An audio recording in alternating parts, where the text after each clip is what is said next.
Kansas City's public schools have had a reputation, and not a good one. For years, families have left the district, schools lost accreditation, and the buildings, a lot of them are falling apart. But for the first time in nearly 60 years, something big has just happened. Voters approved a $474 million bond to fix things. Nearly $500 million to renovate schools, build new ones, and hopefully rebuild some trust in the process. We're Kat and Melanie of the 𝗠𝗏𝗧 Group Realtors, and today we're zeroing in on KCPS and what this $500 million bond means for those schools. If you want the full picture on every school district in the Kansas City metro, between the suburbs, charter schools, and everything in between, check out our video where we ran through the whole entire region. So now the big question. Can this actually fix anything, or is it just another temporary band-aid on a broken system? Let's talk about what's really going on and what this could mean for Kansas City. All right, so here's the deal. Kansas City public schools have faced serious problems for decades. This isn't just about outdated textbooks. Some buildings literally had buckets on the floor catching water during class. Old plumbing, no air conditioning, broken security systems, no ADA access, and no real plan to fix it until now. The district has over $1 billion in deferred maintenance, and for years, people felt like nothing was being done. Families started sending their kids to charter schools, private schools, or just moving out of district boundaries altogether.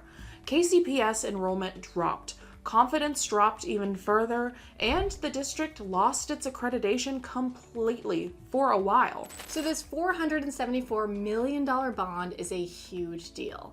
Of that, $424 million is going to Kansas City public schools.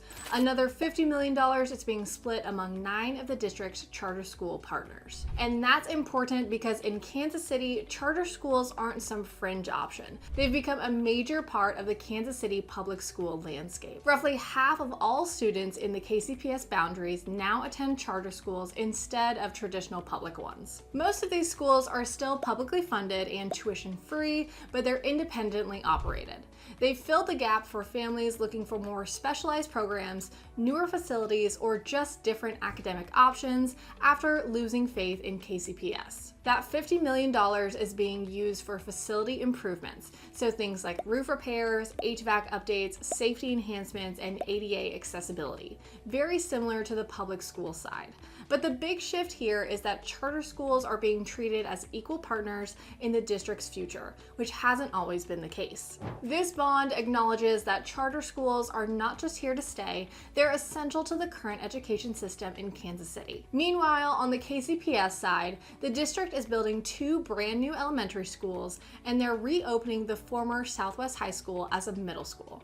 They're upgrading heating and cooling systems, firearms, plumbing, windows, and roofs. They're improving security, adding ADA-compliant elevators, making spaces more accessible, and even installing new STEAM labs, music rooms, and outdoor learning areas. This isn't just patching things up. This is a complete overhaul of how school buildings function across the city. So how does $500 million actually get raised? For most homeowners, this bond translates to roughly $230 extra per year on a $200,000 home, about $19 a month. That might not break the bank, but it's still a noticeable bump in your property tax bill.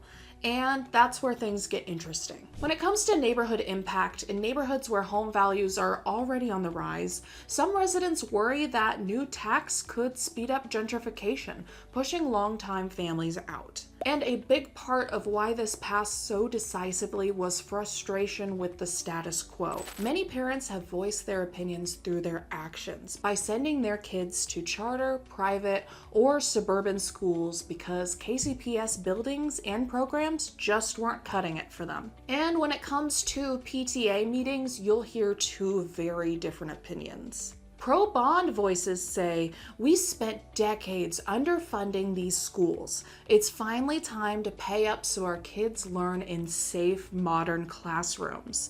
And there's skeptical voices too, which worry $500 million is great on paper, but what if we end up right back to where we started? We need accountability, not just nice new walls. But of course, this isn't a magic fix. New buildings won't solve teacher retention. They won't solve systemic underperformance. They won't fix curriculum issues or close achievement gaps overnight. And for some families, the question is, will this actually change the experience for students or just improve the buildings they're learning inside? It's also worth noting that not everyone is thrilled about charter schools getting a share of the funding. Some KCPS supporters feel like the public district has been stretched thin for years, while charters have pulled students, and now they're getting a slice of the bond too. But the flip side of that argument is charter schools are educating thousands of Kansas City kids. If we want every student in the city to have access to a safe, updated learning environment, we have to invest across the board. This bond doesn't pick winners. It reflects the reality that Kansas City's education system is mixed and that both traditional and charter schools need to function well for the city to thrive long term. Projects are going to roll out over the next 5 to 7 years. The district is setting up a public dashboard so taxpayers can track the progress and see where every dollar is going. And that's a big deal because transparency hasn't always been Kansas City's strong suit. Whether it's been communication from City Hall or accountability in public education, a lot of trust has been lost over the years. But this time, there does seem to be a stronger effort to include the public, stay visible, and prove that this money is actually being put to work. So is $474 million going to fix everything? Probably not. But could it give the district a real shot at turning things around for the first time in decades? Yes, it really could. Now, it's important to remember this is going to take some time, and there will be bumps along the way, but this could actually be the beginning of a new era for KCPS. So now we want to hear from you. Would you support something like this in your school district? Do you think the money will actually make a difference? And if you had experience in KC's schools, whether you're a student, parent, or teacher, drop your thoughts in the comments. We'd love to hear your perspective. And be sure to subscribe to our channel for more updates on what's really going on here in Kansas City. We're Kat and Melanie of the Lewis Higdon Group Realtors. Thanks for watching, and remember, there's no place like home here in Kansas City.